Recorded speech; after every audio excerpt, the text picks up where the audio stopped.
Here, if we will have clarity about the intention and competency, then we can explore following question. There is one question. Now let us try to understand if you have unconditional. Unconditional म्हणजे अटी न ठेवता, ठीक आहे. Continuous म्हणजे निरंतर, trust म्हणजे विश्वास, on the intention म्हणजे आपल्या हेतूवरती जर काही अटी न ठेवता निरंतर असा विश्वास बरं का जर तुमच्याजवळ असेल, ऑन दी नॅचरल ऍक्सेप्टन्स म्हणजे नैसर्गिकरित्या स्वीकारणे, ऑफ अदर्स दुसऱ्यांना, इतर व्यक्तींना, ठीक आहे. And if the other is lacking competence आणि दुसऱ्यांमध्ये ती क्षमता नाहीये, अशी जर परिस्थिती आहे, असा जर सिनेरिओ आहे, तर तिकडे व्हॉट विल यू डू, तर तुम्ही नेमकं काय करणार. तर इकडे 4 ऑप्शन्स आहेत. Option A, try to improve upon his or her competence, ज्याच्याकडे ते तो कॉम्पिटन्स लॅकिंग आहे, त्यांचा त्यांचा कॉम्पिटन्स म्हणजे त्यांची क्षमता सुधारण्यासाठी तुम्ही ट्राय करणार, हा पहिला ऑप्शन आहे. दुसरा, गेट इरिटेटेड म्हणजे तुम्हाला स्वतःला त्रास करून घेणार, गेट अँग्री स्वतःला राग येणार तुम्हाला, ठीक आहे.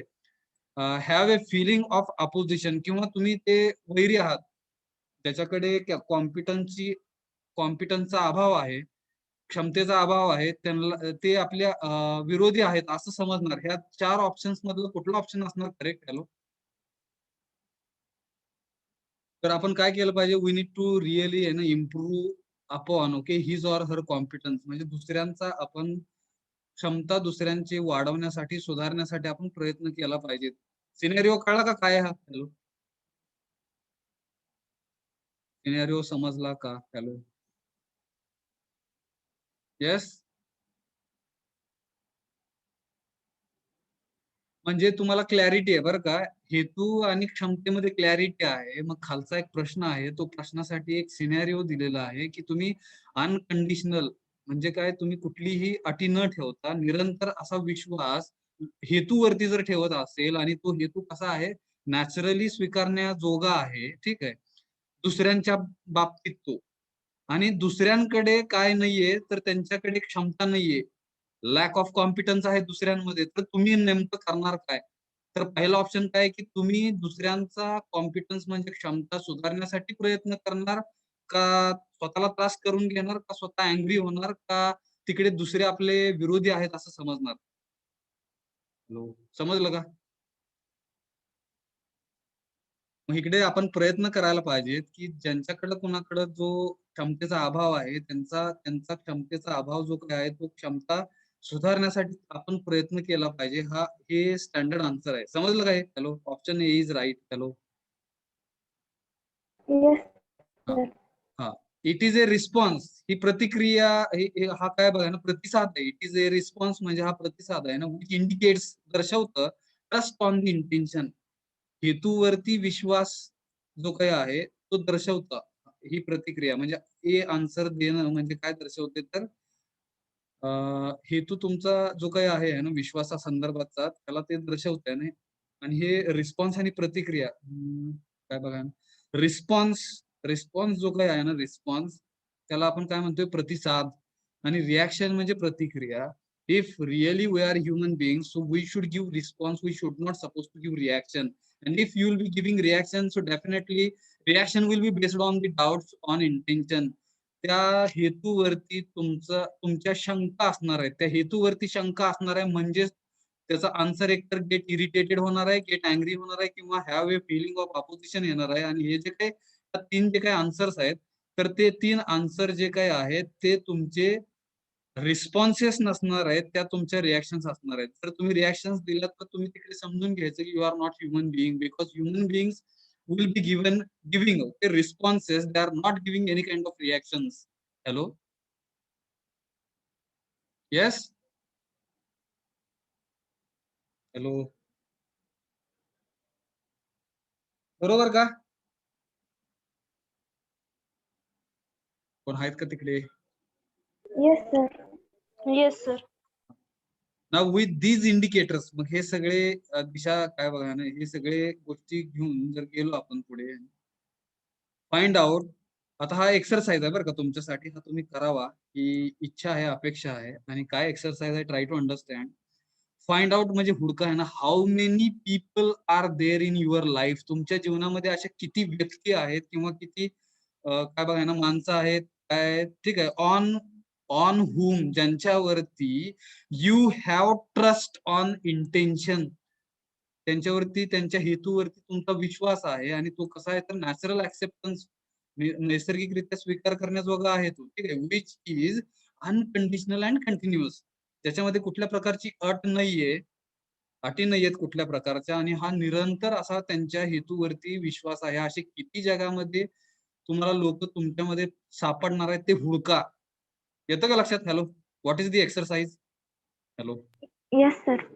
तुम्हाला अशा व्यक्ती हुडकायच्या आहेत की ज्याच्यावरती त्यांच्या हेतूंवरती तुम्ही विश्वास ठेवू शकताय, आणि तो विश्वास ठेवत असताना त्यांचे जे काही हेतू आहेत ते नॅचरल ऍक्सेप्टन्स करण्याजोगे आहेत, आणि नंतर ते कसे आहेत तर अनकंडिशनल आणि कंटिन्युअस आहेत. आणि विश्वास जो काही आहे तो अनकंडिशनल आहे. विश्वास म्हणजे काय, त्याला कुठली अट नाहीये की बाबा तुम्ही माझं काम केलं तर मग मी विश्वास ठेवणार, असं काही नाही, ठीक आहे. कंटिन्युअस म्हणजे काय, निरंतर आहे. म्हणजे ट्रस्ट हा जो काही आहे तो कंटिन्युअस पण असला पाहिजे, नाहीतर कधी कधी विश्वास आहे कधी विश्वास नाही असं नसलं पाहिजे. तर असे किती जगामध्ये व्यक्ती आहेत, तुम्ही ते मोजायचे आहेत. येतं का लक्षात? Have you understood what is the exercise you need to complete here? Hello, okay, हा एक्सरसाइज कळला का? Hello, yes no, yes no please म्हणा. Yes, आहे sir. ना? Yes, sir. जनरली म्हणजे सामान्यतः आहे ना, we don't see intention and competence separately. आपण दोन्ही गोष्टी, हेतू आणि क्षमता, ह्या वेगवेगळ्या बघू नाही शकत असं म्हणलं इकडे, किंवा बघत नाहीयेत आपण. डोंट सी म्हणजे बघत नाहीयेत, ठीक आहे. सिन्स, कारण काय तर competency is generally okay lacking. Competency म्हणजे काय, क्षमता जी काही आहे ती अभाव आहे ऍक्च्युली. एखादी क्षमता आपण विचारात घेतो म्हणजे तिकडे अभाव दिसतोय म्हणून क्षमता आहे. येतं का लक्षात? आलो, दुसरा मला आनंदी बनवू नाही शकत, तिकडे काय आहे, अभाव आहे. अभाव अभाव असल्यामुळे मग तिकडे क्षमता आली. आलं का लक्षात? हे वाक्याचा अर्थ आहे.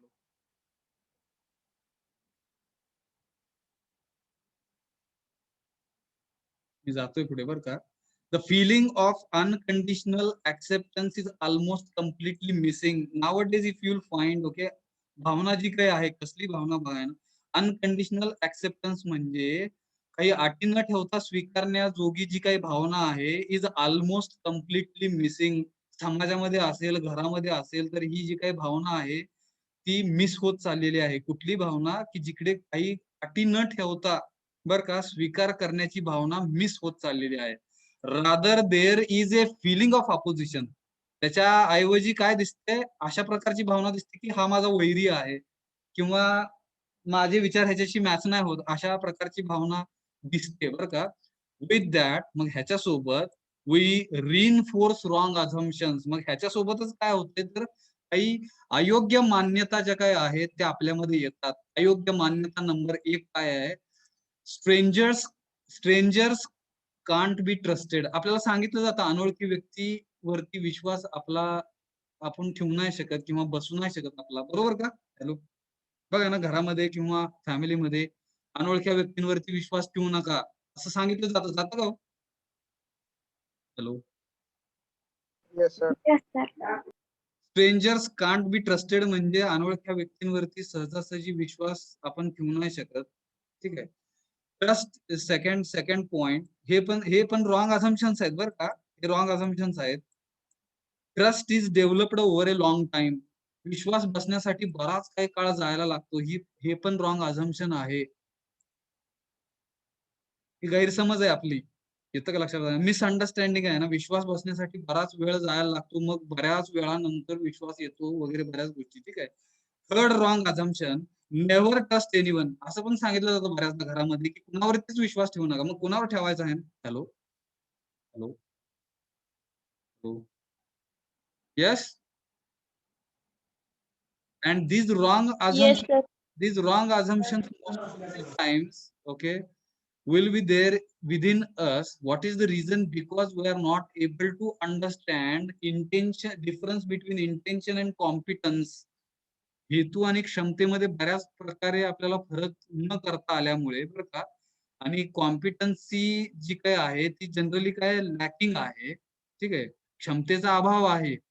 आणि फिलिंग कशी कुठली फिलिंग मिसिंग आहे तर कुठल्याच प्रकारचं अटी न ठेवता स्वीकारण्याची जी काही फिलिंग आहे ती मिसिंग होत चाललेली आहे आणि त्याच्याऐवजी अपोजिट म्हणजे आपल्या विचारांमध्ये एकपणा नसल्याची भावना जास्त प्रमाणात दिसते आपल्याला. दिसते का हो? हॅलो. आणि त्याच्यामुळे हे 3 अझम्पशन्स रॉंग जे 3 अझम्पशन्स आहेत. Strangers can't be trusted. Trust is developed over a long time. Never trust anyone. So this 3 questions म्हणा किंवा 3 wrong assumptions will be there within us. बरोबर का? हॅलो. Yes sir. हा तर हे हे हे चार्ट आपण हा ऑलरेडी बघितलेला आहे बरं का. हे थोडंसं तुम्ही वाचा, तुम्हाला समजून जाईल. हे आपण घेतलेलं आहे, हे तुम्ही वाचा. ब्लाइंड ट्रस्ट फक्त नसावा, ठीक आहे. आंधळा विश्वास नसावा, एवढंच फक्त त्यातनं घेऊ आपण. जातो मी पुढे. Now let us try to understand here here one. काय म्हणायचं चार्ट म्हणायचं, काय म्हणायचं? हॅलो. ग्राफ. हा ग्राफ. ग्राफ ग्राफ म्हणजे ग्राफ चार्ट आहे बघा. ग्राफ आणि चार्ट मध्ये फरक असतो है ना. मला वाटतं हा हा सर ग्राफच आहे. ग्राफ आहे. तुम्ही म्हणताय तर ग्राफ आहे. तुम्ही बघा ना, नंतर मला उद्या सांगा ना what is this graph or chart, what is the difference between graph and chart. Okay, this is the homework for you. Okay, ठीक आहे. With the feeling of trust. मग ह्या विश्वासाच्या भावना जी काय आहे त्याच्यासोबत बरं का, one is able to see it clearly. म्हणजे एक जण असा स्पष्टपणे बघू शकतं की काय, दॅट की the intention is same for all. हेतू हा जर काही असेल तो सगळ्यांसारखा सेम जर राहत असेल, हेतू जर सेम राहत असेल, ओके, किंवा हेतू सेम आहे, intention is same for all, हेतू सेम आहे आणि सगळ्यांसाठी हेतू सेम आहे. To be happy and make others happy. समजतं काय वाक्य? सगळ्यांचा हेतू जर नॅचरल ऍक्सेप्टन्सचा असेल बरं का, आणि हा हेतू जर सेम असेल सगळ्यांचा, तर सगळे आनंदी राहतील आणि दुसऱ्यांना पण आनंद देतील किंवा ठेवतील किंवा आनंदी बनवतील. Hello. Hello. Yes. Yes sir. हा. The only difference the only difference lies in the level of competence. फरक फक्त कुठे येणार आहे? प्रत्येक व्यक्तीच्या क्षमतेमध्ये फरक येणार आहे. The only difference lies in the level of competence. म्हणजे जरी आपण इकडे एक एक्झाम्पल दिलं, हे चार्ट समजून घेऊ आपण. H1 is the first human being म्हणतोय मी, जो आपण स्वतः आहोत. मी म्हणजे मायसेल्फ. किंवा तुम्ही जर विचार करा की तुम्ही हे स्वतः आहात, मी स्वतः आहे असं समजतो H1 ला. H2 is another human being, ज्याला आपण सेल्फ आय म्हणलेलं आहे. H3 is third human being where we are calling him or her as a self J. Self K is fourth human being. ज्यांना आपण आपल्याला समजण्यासाठी नावं दिलेली आहेत, H1, H2, H3 and H4. There are 4 human beings and all those 4 human beings, for this trust value, okay, there is one intention. Intention is what? Natural acceptance is same for all. या चारही human being साठी natural जो काही हेतू आहे तो natural acceptance आहे आणि ती सर्व हेतू समान आहेत. प्रत्येकाचा हेतू सेम आहे. नॅचरल ऍक्सेप्टन्सनी सगळ्यांनी वागायचं आहे बरं का. हेतू is same, intention is same. Okay, intention is same. What is intention? Natural acceptance is the intention and it is same for all.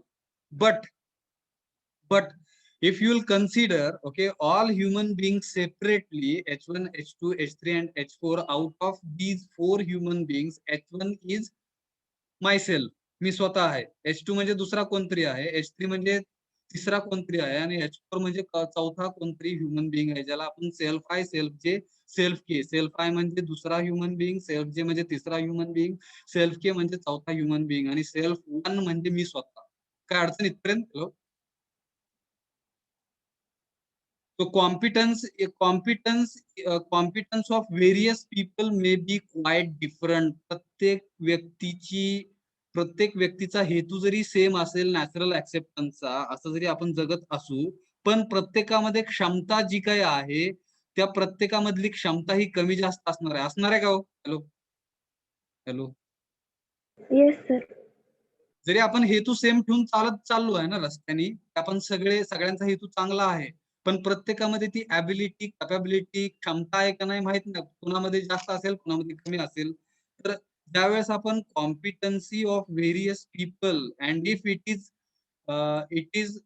if it is observed and if you'll find difference in the competency of all the human beings, then you will find real difference. But हेतू जो काय आहे, intention जे काय आहे, same आहे. मग इकडे एक समजून घ्या. आता हे पहिलं एक्झाम्पल, जिकडे हे पहिला आपण पहिला चार्ट जो काय आहे ना, त्याचा हे करतोय आपण बरं का, अनालिसिस करतोय. So H1 is myself, and if you'll find a percentage, so green color represents competence and red color represents lack of competence. मग इकडे जर तुम्ही आकडेवारी बघितली तर 55% पर्यंत आपण अप्रॉक्सिमेट घेतो इकडे 55% बरं का. 55% okay, I have competence with me, but remaining किती पर्सेंट बघा ना, out of 100 remaining percentage is actually lack of competence in me. So this is the status. Okay, this is the status of H1. H1 is myself. आणि त्याच्या माझ्या संदर्भाचं हे हे हे कळलं का पहिलं? Hello hello. H2 is second human being, and for a second human being, if you observe, okay, 20% approximately, 20% is the competence which is available with H2 human being, and most of the percentage, if you'll find, okay, there is lack of competence for H2. And if you'll be comparing, okay, if H1 and H2 they wanted to trust each other at that time, what will happen? Can H1 will trust to H2 very easily? Hello, विचार करा. H1 आणि H2 मध्ये ट्रस्टच्या संदर्भात जर तिकडे विचार केला गेला, H1 हा H2 वरती ट्रस्ट ठेवू शकेल का? Hello,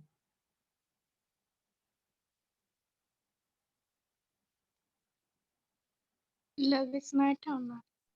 because lack of competence is more. Okay, percentage of lack of competence is more in case of H2 human being. Competence is less. 25% it is observed because when H2 wanted to trust, when H1 wanted to trust H2 at that time, there will not be immediate kind of trust म्हणू आपण. But ह्याच्या उलट बरं का, when H2 will try to trust H1, definitely H2 can trust H1 because competence is more and percentage of competence is more in case of H1. बरोबर का? H2 मात्र विश्वास ठेवू शकेल बघा, माहित नाही मला बरं का. मी सांगतोय बरोबर आहे का चुकीचं हे पण मला नाही माहित आहे. Just we are trying to understand this graph. Okay, काय का बरोबर ते? हॅलो, येस,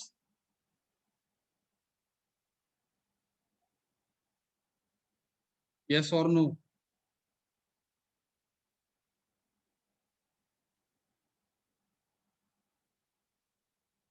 कोण बोलणार आहे का? मी जाऊ पुढे आहे ना. H3 H3 मी जातो पुढे आहे. I don't have time, sorry to say. H3 is third human being, where if you'll observe, okay, competence level is high and as compared to H1.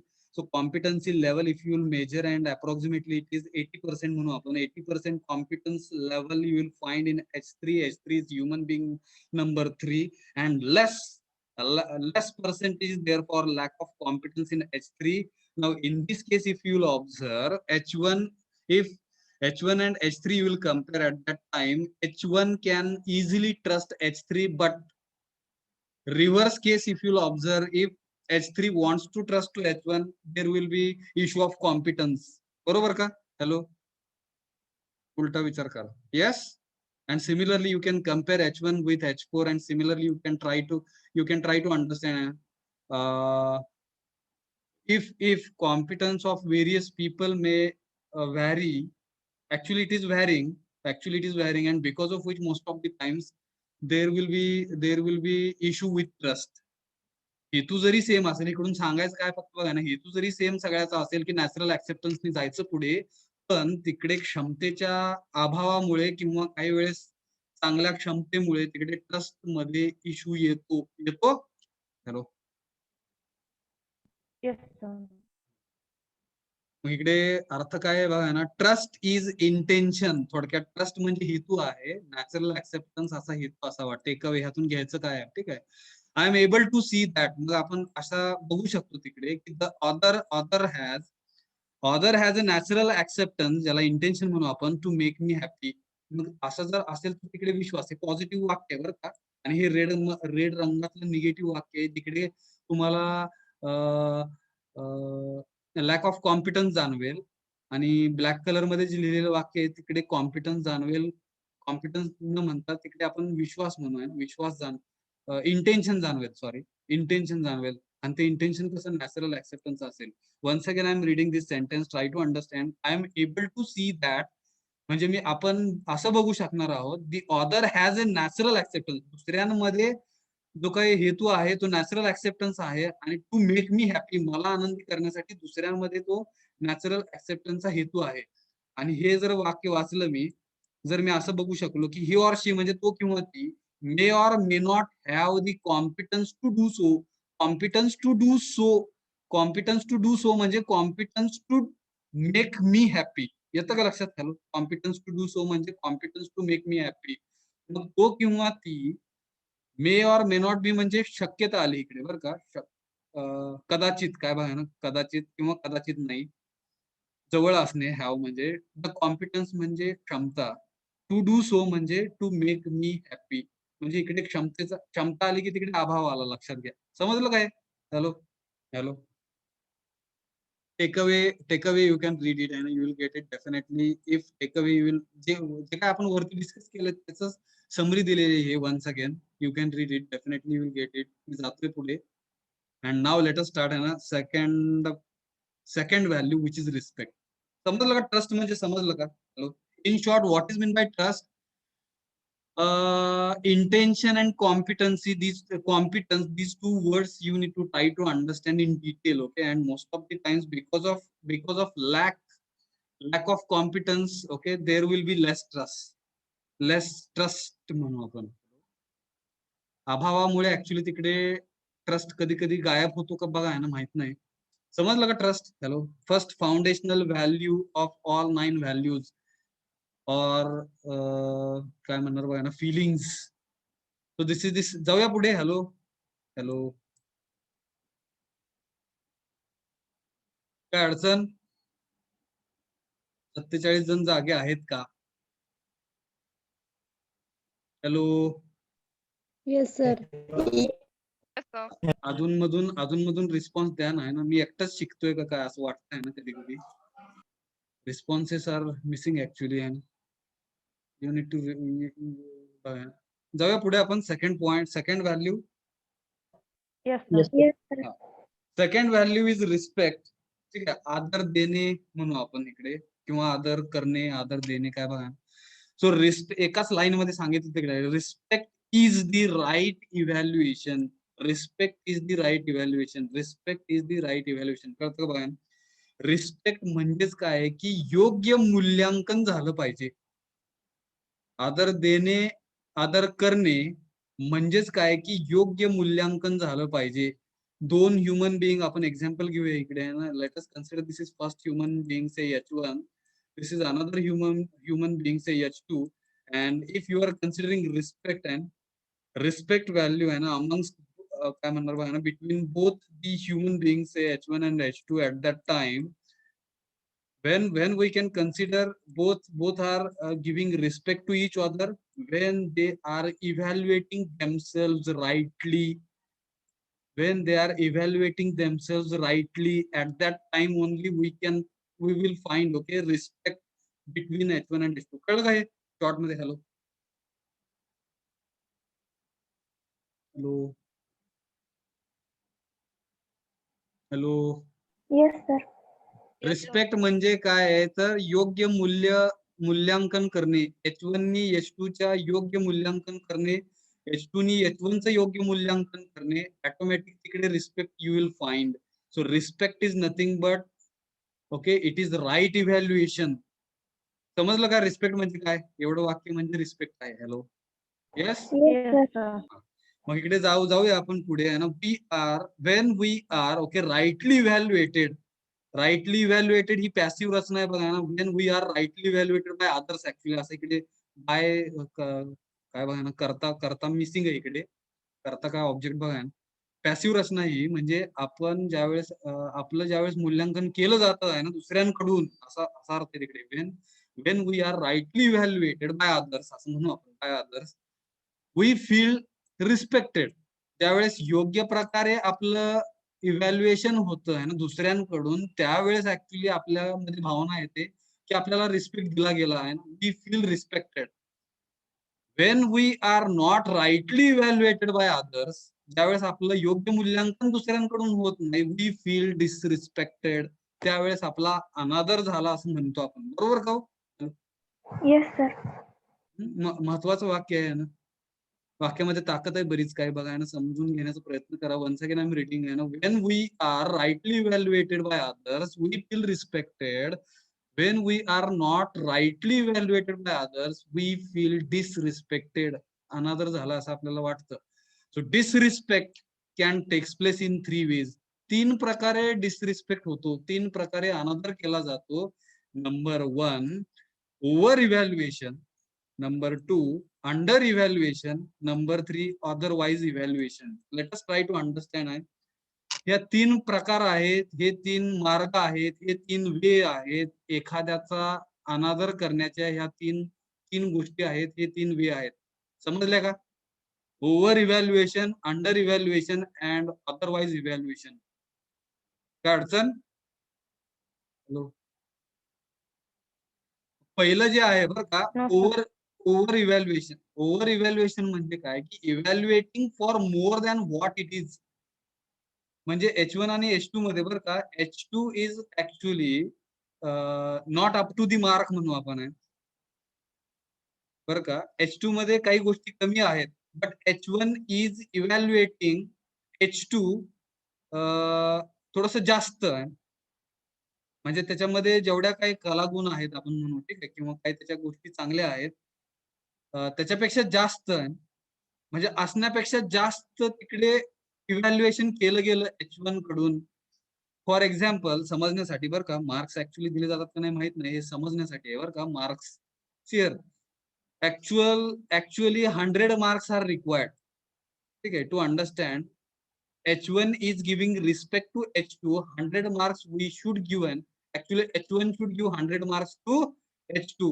Then H2 will consider proper respect is given by H1. But instead of giving okay 100 marks to H2 from H1, H1 is giving say 120 marks to H2. समजतं का हे? मग इकडे over evaluation झालं ना, जास्त mark दिले गेले. हॅलो, तिकडे मग डिसरिस्पेक्ट झाला ऍक्च्युअली.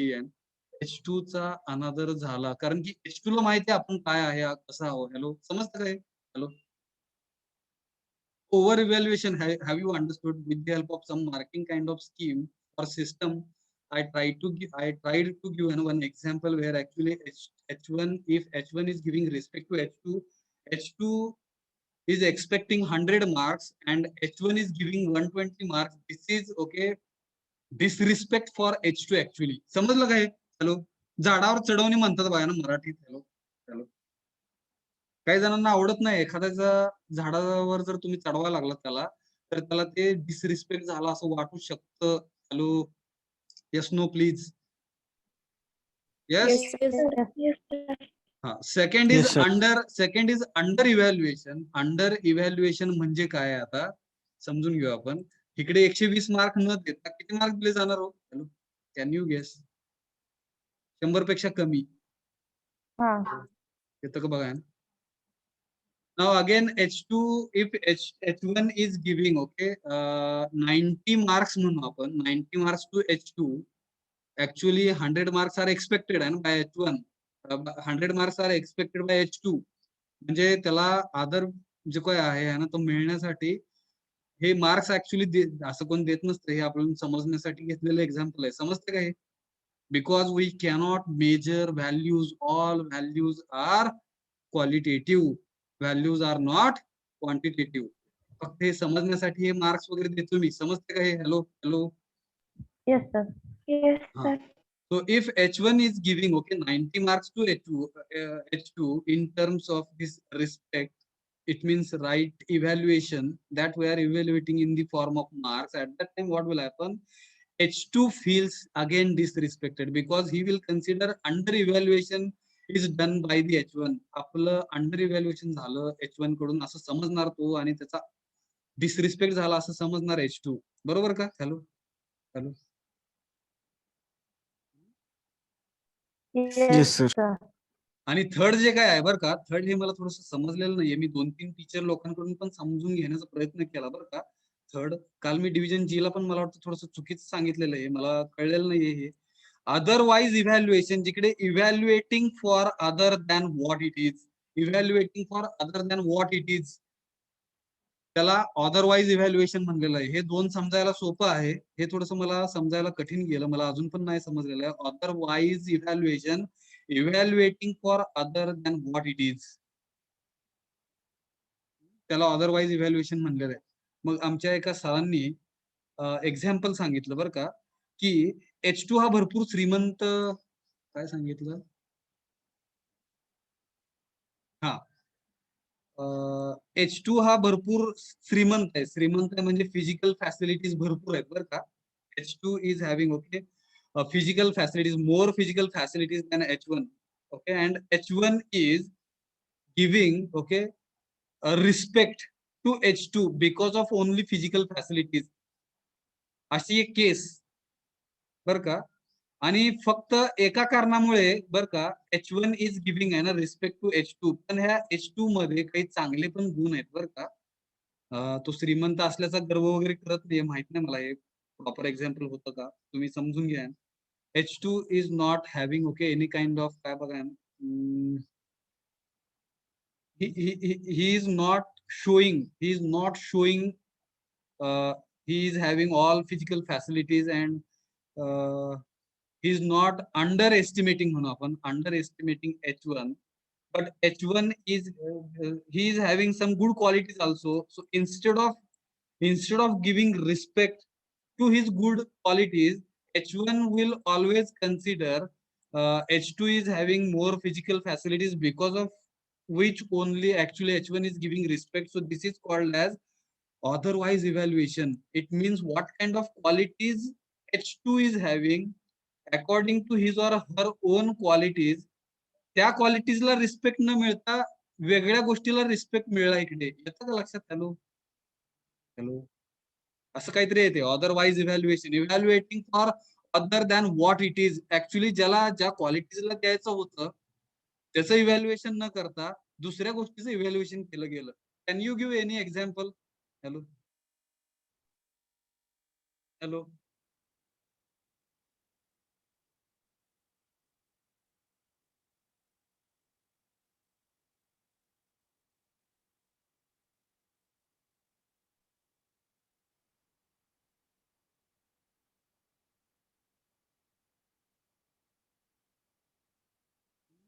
हॅलो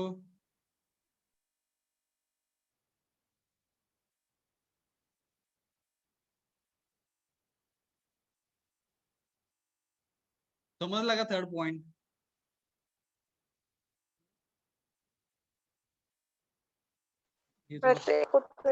हाँ यस सर.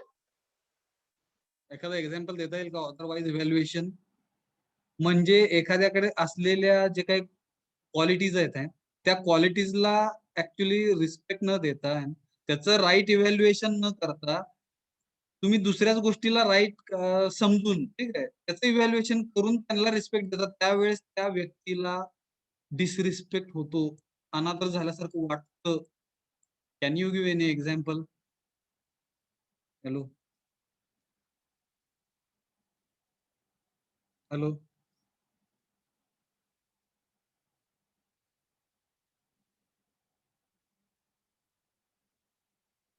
थोडस हॅलो सर. वेगळं आहे. हा बोला. जर आपले वडील रागात असतील आणि त्यांनी आपल्याला काय तर बोललं म्हणजे तू रॉंग आहेस असं, तर ते राईट इव्हॅल्युएशन मध्ये येतं. आणि समटाइम्स जर ते म्हणले यू आर डॉंकी, तर ते अदरवाईज इव्हॅल्युएशन मध्ये येऊ शकतं. हा हा हा परत एकदा सांगा, परत एकदा सांगा. Very good. मला वाटतं थोडस मॅच होत आहे. सांगा परत एकदा सांगा हेच. जर आपले फादर रागात असतील आणि ते आपल्याला ओरडले तर ते राईट इव्हॅल्युएशन मध्ये येतं. जर समजा ते रागात असतील आणि आपल्याला यू आर अ डॉंकी असे टाइप फ्रेज यूज केलं तर हा, ते करेक्ट म्हणजे otherwise actually evaluation. what it is, what you are actually, you are human being, but unnecessary sometimes what will happen, abused words will be used by someone, not only father, most of the times our friends are also using abused words. चुकीचे काही शब्द, घाणेरडे शब्द वापरले जातात बरं का. And because of which actually आपण ते नाही येत. काही जण मूर्ख म्हणतात आपल्याला, आपण मूर्ख आहे की नाही माहित नाही बरं का. पण मूर्ख म्हणल्यानंतर आपण मूर्ख नसताना आपल्याला मूर्ख म्हणलं गेलं आहे ना, बिकॉज ऑफ विच डिसरिस्पेक्ट येऊ शकेल, असं असं काही आहे म्हणायचं आहे का? Hello, yes. अदरवाईज इव्हॅल्युएशन म्हणजे ज्या गोष्टी आहेत त्या गोष्टींचं इव्हॅल्युएशन न करता वेगळ्याच गोष्टीचं इव्हॅल्युएशन केलं जाणं, त्याला अदरवाईज इव्हॅल्युएशन म्हणतात. Because of which most of the times disrespect will be observe. अनादर झाला असं आढळून येणार. बरोबर, त्यांनी दिलेलं पण एक्झाम्पल बरोबर आहे. बघा आहे ना, तिकडे जर असं कोण जर आपल्याला डॉंकी आहे असं म्हणलं आहे ना, गाढव आहे असं कोण म्हणलं आपल्याला, आपण ह्युमन बिईंग आहोत हे आपल्याला माहिती आहे, पण अननेसेसरी आपण ह्युमन बिईंग असताना पण आपल्याला डॉंकी म्हणलं गेलं असं काहीतरी एक्झाम्पल सांगितले त्यांनी. कितपत योग्य आहे मला माहित नाही, पण थोडस 70% मॅच वाट होतंय ते आहे ना, अदरवाईज इव्हॅल्युएशन. अजून काही एक्झाम्पल दुसरं? हॅलो, थोडक्यात काय बघा आहे ना, ज्या गोष्टीसाठी इव्हॅल्युएशन झालं पाहिजे त्या गोष्टीचं इव्हॅल्युएशन न होता वेगळ्याच अदर गोष्टीचं इव्हॅल्युएशन झाल्यामुळे तिकडे अनादर होऊ शकेल. माहित नाही मला, समजलं काय? Hello, yes. Yes sir. Minimum content of respect. मग ह्याच्यामध्ये ह्याची सामग्री जर कमी ठेवायची असेल किंवा कमी सामग्रीमध्ये जर समजून घ्यायचं असेल ह्याला, the other is similar to me, हे कळतं का बघा ना. दुसरे जे कोण आहेत ते माझ्यासारखेच आहेत, बरोबर का? म्हणजे H1 आणि H2 मध्ये H1 ज्यावेळेस काही रिस्पेक्ट किंवा काही राईट इव्हॅल्युएशन करणार आहे, तर H1 नी असं समजायचं आहे की H2 म्हणजेच H1 आहे. हॅलो, H1 ने असं समजायचं आहे की H2 म्हणजेच H1 आहे, H2 म्हणजेच मी स्वतः आहे. येतं का लक्षात? Hello, other is similar to me. दुसऱ्याला ज्यावेळेस आपण काही इव्हॅल्युएशन करणार आहोत त्यावेळेस आपणच दुसरे आहोत असं समजायची भावना. येतं का लक्षात? हॅलो, त्याला बघा आहे ना, असं काही म्हणतात आहे ना की आपण स्वतःला दुसऱ्याच्या जागी ठेवायचं. हॅलो, हॅलो, Yes, आपण sir. आपण स्वतःला दुसऱ्याच्या जागी ठेवून विचार करायचा, म्हणजेच other is similar to me. ठीक आहे. When we evaluate human being on the basis of self, ज्यावेळेस आपण ह्युमन बिईंगला, एखाद्या मानवाला स्वतःच्या बेसिस वरती इव्हॅल्युएट करतो, मूल्यांकन करतो, we are able to see, तर आपल्याला असं आढळून येतं, आपल्याला असं बघायला भेटतं. Number 1, our purpose is the same. म्हणजे आपल्या दोघांचा पण हेतू सेम राहतो. जर H1 हा H2 H1 ज्यावेळेस बघतो H2 कडे, तो H1च आहे असं बघतो, आणि H2 ज्यावेळेस H1 कडे बघतो त्यावेळेस तो H2 आहे असं बघतो. येतं का लक्षात? Other is similar to me. मग त्याच्यामुळे काय होतं की पर्पज सेम राहतो दोघांचा पण, बरोबर का? हॅलो, हेतू सेम राहतो. हॅलो, त्याचा अर्थ दिला इकडे वाचतो मी, बघा ना. As I have a natural acceptance to live with continuous happiness and prosperity, it is same with others. तो पण दुसऱ्यांसोबत पण तेच राहत नाही ना. So on the basis of our natural acceptance we have the same purpose. त्याच्यामुळे आपला हेतू जो काय तो सेम राहतो. Hello, yes. Yes, sir. Number two, our program, ठीक आहे, is same as many program, as my program to achieve continuous happiness. मग कंटिन्युअस हॅपीनेस आणि प्रॉस्पेरिटीचा जर हा प्रोग्राम घेतला आपण आणि तो जर समजून घेतला, ठीक आहे, is to understand the harmony and live in harmony, जे काय आपण बघितलं इकडं, ठीक आहे. Understanding harmony and live in harmony म्हणजे सुसंवाद समजून घेणे आणि सुसंवादामध्ये जगणं, ठीक आहे. ऍट ऑल लेवल्स, सगळ्या लेवल्स वरती, म्हणजे स्वतःच्या सेल्फ लेवल वरती, इंडिव्हिज्युअल लेवल वरती, नंतर फॅमिली लेवल वरती, नंतर समाजाच्या लेवल वरती, आणि नंतर निसर्गाच्या लेवल वरती, सोसायटीच्या आणि निसर्गाच्या लेवल वरती जर तुम्ही विचार केला, ठीक आहे, तर जो काही हा प्रोग्राम आहे, कसला प्रोग्राम, टू अचीव, मिळवणे, ठीक आहे, कंटिन्युअस हॅपीनेस अँड प्रॉस्पेरिटी, निरंतर आनंद आणि समृद्धी मिळवण्याचा जर हा प्रोग्राम आपण विचारात घेतला, तर तिकडे काय काय समजून घ्यायला पाहिजे आपल्याला, हार्मनी समजून घ्यायला पाहिजे, सुसंवाद साधणे आणि सुसंवादामध्ये जगणे, आणि ह्या सगळ्या लेवलला जगणे हे महत्वाचं आहे बरं का. From human being to entire existence, म्हणजे नुसता human being to human being restrict न राहता human being to entire existence, म्हणजे sometimes if you will be considering non living things also, तर त्या नॉन लिव्हिंग थिंग्सला पण आपण ते कन्सिडर करायचं त्याच्यामध्ये, बरोबर का. हॅलो हॅलो शेतकरी जमिनीला आई समजतो आहे ना, त्या तिकडे पण ते एक्झाम्पल घ्यायचं आहे, म्हणजे फक्त human being to human being न राहता human being to entire nature, society, all these levels you need to consider. Okay, so it is same with others.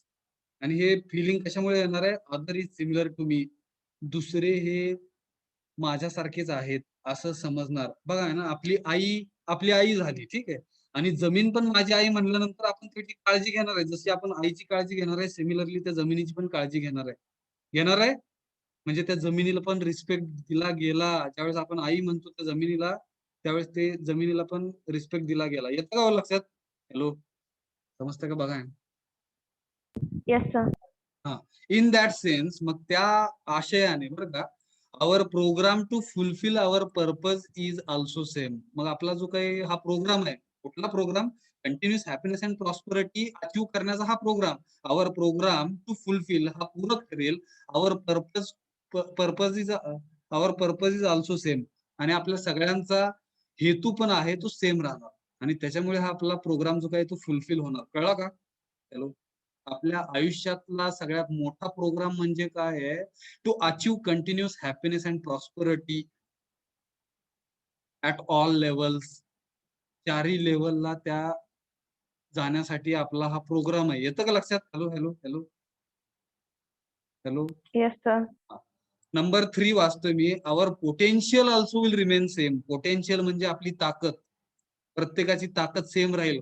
कधी सेम राहील हो, other is similar to me, ह्या भावनेमुळे, म्हणजे माझ्या समोर आलेला व्यक्ती पण मीच आहे तो व्यक्ती असं समजल्यामुळे दुसऱ्याचं पण ताकद आणि माझी ताकद ही सेम आहे असं तिकडे काय होणार बघा ना, अशी समजूतदारपणाची भावना येणार आपल्यामध्ये. बघा as I am endowed, okay, with natural ऍक्सेप्टन्सला मी घेऊन पुढे जात असल्यामुळे, ठीक आहे, activities of desire, thought and expectations are going on continuously in me. हे बघितलं आपण की आपण ज्यावेळेस नॅचरली ऍक्सेप्टन्सनी पुढे जात असतो, ठीक आहे, ज्या काही आपल्या ऍक्टिव्हिटीज आहेत, ह्या सेल्फच्या ऍक्टिव्हिटीज आहेत. Actually activities of self are, desire म्हणजे इच्छा, थॉट म्हणजे विचार, आणि एक्सपेक्टेशन म्हणजे आपल्या अपेक्षा, बरोबर. हॅलो, Yes, आणि sir. ह्या ऑनगोईंग आहेत, म्हणजे सदैव आहेत आपल्या स्वतःमध्ये. इन मी म्हणजे आपल्या स्वतःमध्ये, in me or in my self or in the self, ठीक आहे. It is the same with others. मग अशी भावना माझ्यामध्ये जी काही भावना आहे, सिमिलर काइंड ऑफ, म्हणजे मला जशा इच्छा आहेत, थोडक्यात काय म्हणायचं बघा ना, मला जशा इच्छा आहेत, माझे जसे विचार आहेत, माझ्या जशा अपेक्षा आहेत, तशाच समोरच्या दुसऱ्याच्या पण असणार आहेत. बरोबर का. Hello, it is same with others म्हणजे दुसऱ्यांच्या पण तशाच भावना असणार आहेत. जशा मला इच्छा आहेत, माझे विचार आहेत, माझ्या अपेक्षा आहेत, तशाच दुसऱ्याच्या पण इच्छा आहेत, दुसऱ्यांचे पण विचार आहेत, दुसऱ्यांच्या पण अपेक्षा आहेत. So our potential is also same. त्याच्यामुळे आपली ताकद पण सेम राहणार आहे. बरोबर का. Hello, yes. Yes. बघा, हे रिस्पेक्टच्या संदर्भात एवढं बरंच काही दिलेलं आहे. दस अशा प्रकारे वी कॅन सी दॅट, आपण असं पाहू शकतो की अदर सेल्फ म्हणले इकडे, अदर सेल्फ म्हणजे दुसरे स्वतः, इज सिमिलर टू मी. दुसरे स्वतः हे माझ्यासारखेच आहेत असं आपण पाहू शकणार, ह्या 3 गोष्टींमुळे आपण पाहू शकणार आहे ते, ठीक आहे. This is minimum content of respect for a human being. कमीत कमी एवढ्या 3 गोष्टी तरी केल्या पाहिजेत आणि ह्या 3 गोष्टी करण्यासाठी ही भावना पाहिजे. Other is similar to me, दुसरे हे माझ्यासारखेच आहेत. येतं का लक्षात? त्यावेळेस ऑटोमॅटिक रिस्पेक्ट दिला जाईल. हे वाक्य भरपूर महत्वाचं आहे. हे वाक्य समजून घ्या. दुसरे हे माझ्यासारखेच आहेत किंवा समोरचा जर आला तर तो समोरचा म्हणजे समोरचा नसून तो मीच आहे, अशी भावना जर ठेवली तर डेफिनेटली तिकडे रिस्पेक्ट हा ऑटोमॅटिक असेल ह्युमन बिईंग मध्ये. बरोबर का? हॅलो. Yes, sir. मग disrespect arising out of differentiation, okay, leading to discrimination. Disrespect कशामुळे येतो बघा, बर का? डिफरन्सिएशन मुळे येतो ना. डिफरन्सिएशन म्हणजे भेदभाव. हॅलो. Yes, sir. आणि डिस्क्रिमिनेशनला काय म्हणणार? भेदभावच आहे का बघा.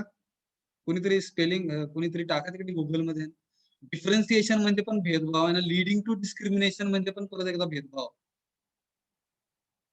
अनादर जो काही आहे तो उत्पन्न कशामुळे होतो? तर भेदभावामुळे होतो. काय अर्थ तिकडे? हॅलो. डिस्क्रिमिनेशन, भेदभावच सर. हा, भेदभावच. मग जो काही अनादर आहे किंवा रिस्पेक्ट न देण्याची जी काही भावना आहे, ही भावना कशामुळे होते? तर फक्त भेदभावामुळे होते. लक्षात घ्या. आणि हे भेदभाव ज्यावेळेस समाजातून, घरातून, फॅमिलीतून ज्यावेळेस हे भेदभाव जातील निघून, त्यावेळेस डिसरिस्पेक्ट कोणाचा होणार नाही. येतं का लक्षात? हॅलो. भेदभाव, मुलगा आहे, मुलगी आहे, आता ते कमी होत चाललंय बरं का काळानुसार.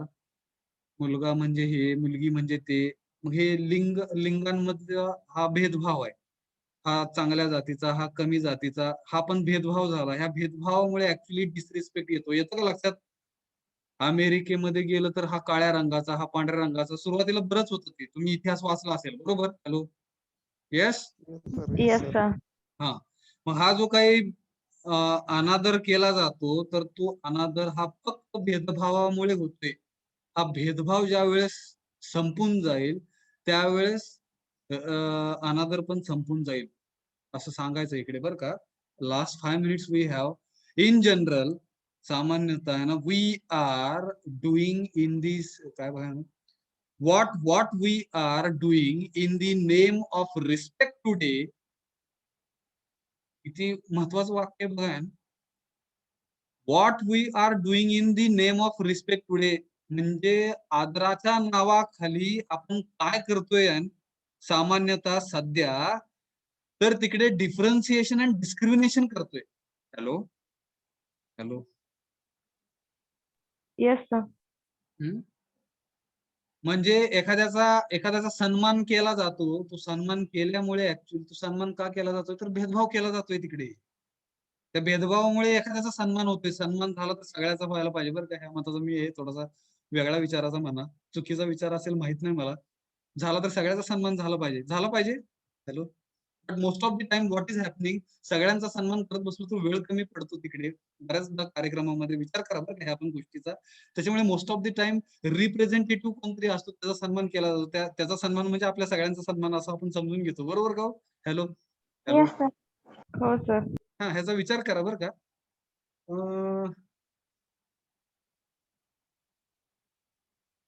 पण तसं बघायला गेलं तर ते वाक्य जे काही आहे ते ताकदीचं वाक्य बघा ना. व्हॉट वी आर डुईंग, आपण सध्या काय करतोय ना, in the name of respect, आदराच्या नावाखाली आहे ना, टुडे म्हणजे आज, इज डिफरन्शिएटिंग अँड डिस्क्रिमिनेटिंग, म्हणजे आपण भेदभाव करतोय. आदराच्या नावाखाली आपण ऍक्च्युली भेदभाव करतोय, हे असं वाक्य आहे ना सामान्यतः, जनरल म्हणलं, ठीक आहे. The first set of differentiation is on the basis of body. पहिला जो काही भेदभाव आहे तो बॉडीच्या स्वरूपातला भेदभाव आहे. Hello. Hello. Yes. Yes, sir. मग Yes. बॉडी म्हणलं की बऱ्याच गोष्टी येतात. ह्याचं वय कमी, ह्याचं वय जास्त, मग वयामध्ये भेदभाव येतो बरं का. हा कमी वयाचा, हा जास्त वयाचा, हा तरुण, हा म्हातारा, बरंच काही तिकडे. On the basis of age, on the basis of age म्हणजे वयाच्या, हा वय म्हणजे काय बॉडीच्या रिलेटेड आहे, बरोबर का? Hello hello hello. Yes, Yes? sir. हा. नंतर मग जेंडर, जेंडर म्हणजे हा स्त्री, हा पुरुष, बरंच काही तिकडे. मग बरेच जेंडर्स आहेत तिकडे बरं का. LGBTQ असं बरंच काही आहे तिकडे बघा. युट्यूब मध्ये टाका, तुम्हाला सापडेल तिकडे बरेच काही जेंडर्स आहेत. ठीक आहे. आपल्याला मोस्टली फक्त काय बघा ना, दोन माहिती, तीन तीन म्हणू आपण, तीन मोस्टली आपल्याला माहित असतात. फिमेल, मेल आणि तिसरं आहे ना, इतर म्हणतो आपण त्याला. पण अजून बऱ्याच गोष्टी आहेत, त्याचं एक्सप्लोरेशन करा ना. LGBTQ अशी काय बघा, LGBTQ म्हणून पण आहे तिकडे, बरेच काही जेंडर्स आहेत. प्रत्येक जेंडरचा आदर झाला पाहिजे, लक्षात घ्या. मग इकडे जे काही लिंग आहेत त्याच्या लिंगानुसार पण तिकडे काय होतं, बॉडी, हे बॉडीच्याच रिलेटेड आहे. आणि तिथे पण परत काय होतोय, भेदभाव होतोय, बरोबर का? Hello hello. Yes, sir. हा. रेस, रेस म्हणजे काय बघा ना, वंश त्याचा काय, त्याचा कुळ काय, बरंच काय इकडे बरं का. असतात हे रेसचा अर्थ कोणतरी बघावा ना डिक्शनरी मध्ये किंवा तिकडे नेटवरती. रेस हा शब्द मोस्टली बरं का तिकडे अमेरिकेमध्ये हा काळ्या रंगाचा, हा पांढऱ्या रंगाचा, येतं का लक्षात? कृष्णवर्णीय आणि कुठलं ते श्वेत, श्वेतवर्णीय, कृष्णवर्णीय, श्वेतवर्णीय. रेस म्हणजे काय? Hello hello. बघितलं का कोणी अर्थ? हॅलो. कुळातील लोक म्हण. हा, कुळातील लोक बरं का. कुळ मी सांगितलं तुम्हाला, कुळातील लोक. अमेरिकेमध्ये तिकडे दोनच रंग मध्ये भेदभाव जास्त झाला ना, तो पण रेस रिलेटेडच आहे. ठीक आहे. किंवा हा ह्या कुळाचा, हा त्या कुळाचा, बरं का. ह्याच्यामुळे ऍक्च्युली काय होतं, डिफरन्सिएशन येतं. आणि हे बॉडीच्या रिलेटेडच आहे. परत एकदा फिजिकल स्ट्रेंथ, फिजिकल स्ट्रेंथ म्हणजे हा कमकुवत आहे, येतं का लक्षात? बघा, काही जणांची प्रकृतीच थोडीशी कशी असते, सडपातळ असते. काही जण जास्त जाड असतात, तर अननेसेसरी त्यांच्या स्वतःच्या, त्यांच्या जाडीवरती किंवा त्यांच्या प्रकृती बद्दल बोललं जातं आणि डिफरन्सिएशन केलं जातं. हॅलो. Yes sir. बॉडीचा बॉडी आता ते निसर्गाने जसं दिलंय तसं, त्यात आपण काय बदल करू शकत असेल एक्सरसाइज करून तर ते आपण करू. पण एक्सरसाइज करून पण बऱ्याचदा आहे ना तिकडे बॉडीमध्ये चेंजेस होऊ नाही शकत. फिजिकल स्ट्रेंथ जे काही आहेत ते नॅचरली येतात आपल्याला निसर्गाकडून म्हणा, काय बघा. तर त्याच्यामध्ये पण बऱ्याच ठिकाणी भेदभाव केला जातो, डिस्क्रिमिनेशन केलं जातं, which is really wrong. Is it wrong? Yes. Yes sir. This is based on the gross misunderstanding. आणि हे सगळं कशामुळे आहे, तर मिसअंडरस्टँडिंग मुळे आहे, गैरसमजुतीमुळे आहे. That human being is equal to body. आणि असे जो कोण भेदभाव करतात त्यांना ह्युमन बिईंग म्हणजे त्यांची समज बॉडी आहे, लक्षात येतं का? हॅलो. असे भेदभाव करतात त्यांना आपण समजून घ्यायचं की ते ह्युमन बिईंगला ह्युमन बिईंग न समजता ह्युमन बिईंगला बॉडी समजतात. Hello. Yes, sir. The truth is that human being is equal to coexistence of self and the body. खरं काय आहे, सत्य काय आहे, तर ह्युमन बिईंग म्हणजेच काय, तर कोएक्झिस्टन्स ऑफ सेल्फ अँड बॉडी. त्या बॉडीमध्ये कोणतरी सेल्फ आहे, तो सेल्फ आणि ती बॉडी ह्यांच्यामध्ये सहअस्तित्व आहे, असं जो कोण समजणार आहे त्याला आपण ह्युमन बिईंग म्हणायचं आहे. ओके. ताकद आहे बरं का बऱ्याच शब्दांमध्ये, आणि बरेच शब्द थोडेसे उत्साहित करतात आहेत, माहित नाही. Hello. Is it? They are giving ना सम काइंड ऑफ इन्स्पिरेशन म्हणा, मोटिवेशन म्हणा. But it should not be limited with inspiration and motivation. You should implement it in your real life. घरामध्ये ह्याची चर्चा झाली पाहिजे, एवढीच एक अपेक्षा आहे. बघा ना, इकडे आपण थांबूया काय, 3 वाजले. आपण परत तिकडे बरं का 4:30ला भेटतोय.